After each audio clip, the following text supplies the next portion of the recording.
spoke exclusively this afternoon with Cooper as well as Governor-elect Josh Stein in an interview outside of the U.S. Capitol, and we touched on a number of different topics. Here's our conversation. Well, gentlemen, thank you for making time. Governor, let me start with you. I know you've had some meetings on Capitol Hill this morning. You've got some more coming up this afternoon about this $25 billion for Helene aid for North Carolina. Based on what you're hearing, what is your level of confidence that this will be able to happen? We feel good about the federal response and that Congress will come forward with funding. We know that it will not be enough. This will have to be a good start, but the White House has asked for $100 billion. This is a $53 billion challenge for North Carolina alone. It is the deadliest and most devastating storm that has ever hit our state. We had good meetings. We had meetings last night with the President in the Oval Office, and we have brought a bipartisan contingent of local elected leaders from Western North Carolina with us.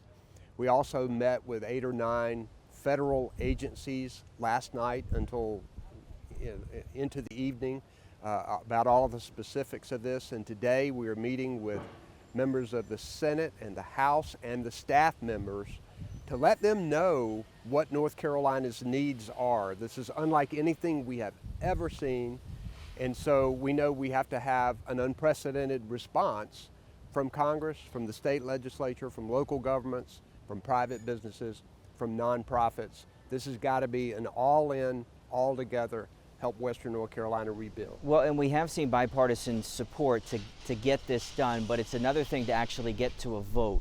Do you think a vote needs to happen before this new Congress is sworn in? And how long does that $25 billion last? In other words, when would you need to come back for more assistance? So first, I don't think that they will approve everything we need, but we have heard from members of Congress and the U.S. Senate today that they believe that a vote will occur this calendar year.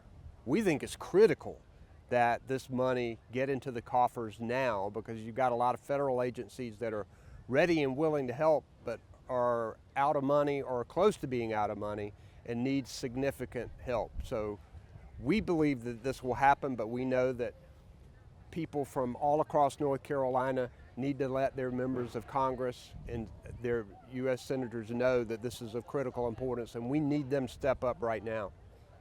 Governor-elect, do you agree that this needs to happen this calendar year? And if it doesn't, what does that mean for help in Western NC? I'm very optimistic that Congress will act in this year.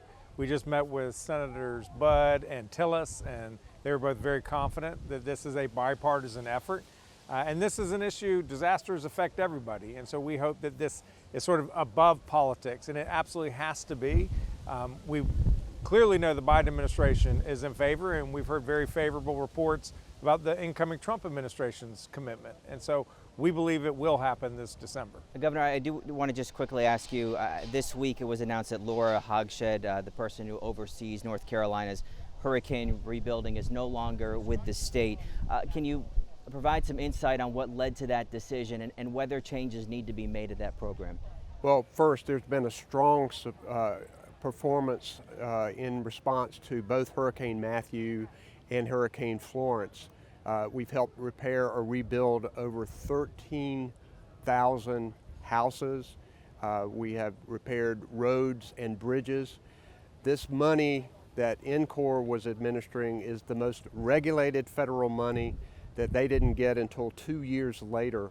There's a lot of lessons learned, and we met with HUD people today.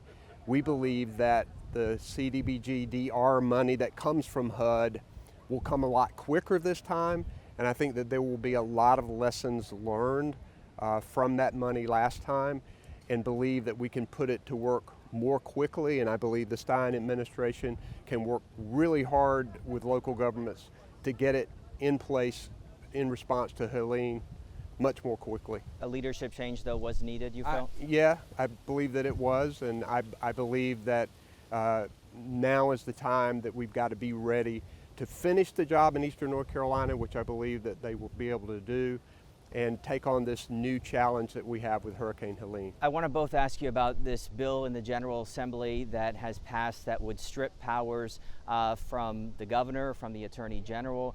Governor, you called this a massive power grab.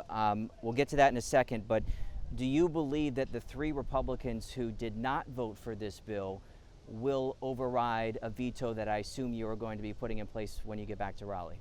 Well, this bill was described as disaster relief. It's really only a disaster. There's no money that goes directly to Western North Carolina right now, and that is wrong. The legislature needs to come back and make sure that they give money to Western North Carolina, substantial money. All they did was move the money around and use this as a smokescreen to institute a power grab, to take more powers away from the governor and the Attorney General. This guy just won by 15% of the vote. He has a mandate from the people of North Carolina. And it's particularly galling that they would use Hurricane Helene as a smokescreen to do all this, particularly when they really didn't do anything that significantly helps Western North Carolina with this legislation. So I hope that legislators will see that this is wrong and we'll work toward real relief for Hurricane Helene, and let's leave these other issues to the side. We can expect a veto's coming, though. You know, we'll see what happens, but it's a bad bill, let's put it that way. Governor-elect, you're in a unique spot with this. Current Attorney General, now you're going into the governor's seat. What does this say to you as you see this bill? Look, it's not the first time that powers have been stripped from the governor. We've seen it recently, as you're in office. We've seen it decades before. But what does this say from what you've seen? People in Western North Carolina are suffering. There are people who are not in their homes. There are people who are living in tents. The mayor of Chimney Rock is here. Not a single business in Chimney Rock is open today, and it will be months till they're back online.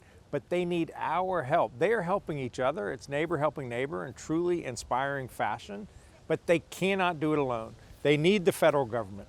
They need the state government to step up. And it frankly pains me that the state legislature would appropriate not $1 to help people in Western North Carolina and engage in this political spite and gamesmanship. It's not the leadership we need in North Carolina today. Only have a minute left, but do you foresee legal constitutional challenges to this bill?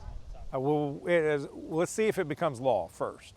And lastly, does this put you in a difficult spot? I mean, as you enter the governorship, in terms of you want to build relationships with lawmakers and flourish that.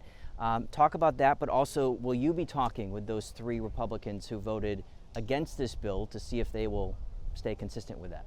The problems that North Carolina faces, whether it's disaster relief in the West, or it's good public schools, or a growing economy, or people's personal freedoms, these are not issues that affect Democrats alone, Republicans alone, independents alone. They affect all of us as North Carolinians, and that's the approach that we need to take in state government. Governor-elect Josh Stein, Governor Roy Cooper, do appreciate you making time in D.C.